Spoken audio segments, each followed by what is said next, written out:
वर्षानुवर्ष हा उत्सव साजरा होतो. आणि वर्षानुवर्ष या उत्सवाला मी येते, पण श्रोता म्हणून. माझे वडील कीर्तनाला असायचे आणि आता जशी माझी मुलगी लहानी कीर्तनाला आलेली आहे तशी मी माझ्या वडिलांबरोबर कीर्तनाला यायचे.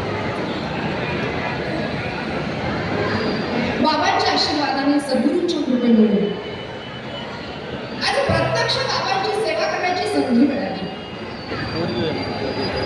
आणि तेही कार्याचे कीर्तन. कार्याचे कीर्तन म्हणजे सबंध उत्सवाच्या सांगतेचं कीर्तन. आता कार्याचं कीर्तन म्हणजे काय? काला म्हणजे काय? काला का आला? का आला या प्रश्नाचं उत्तर आपल्याला बरोबर काला म्हणजे काल्याचं कीर्तन संपता संपता याचं उत्तर आपल्याला मिळतं की का आला. तर भगवंताच्या आशीर्वादाने भगवंताचाच प्रसाद घेण्याकरता.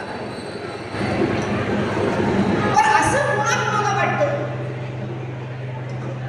संत श्रेष्ठ असणाऱ्यांचे तुकाराम महाराज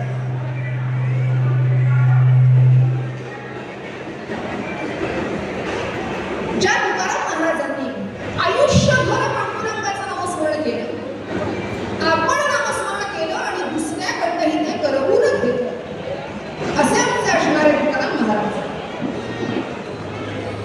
आज आम्हाला सांगतात, गोकुळीच्या सुखा अंत पार नाही रेखा, बाळकृष्ण नंदाधरी आनंदया नरनाम, बुढ्या तोरणे पताका गाती गाणी करती कथा.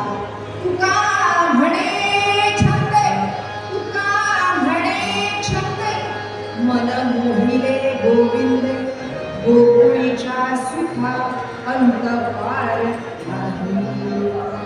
सद्गुरुनाथ, आपण या ठिकाणी कीर्तन श्रवणा करता बसलेला आहात असं मी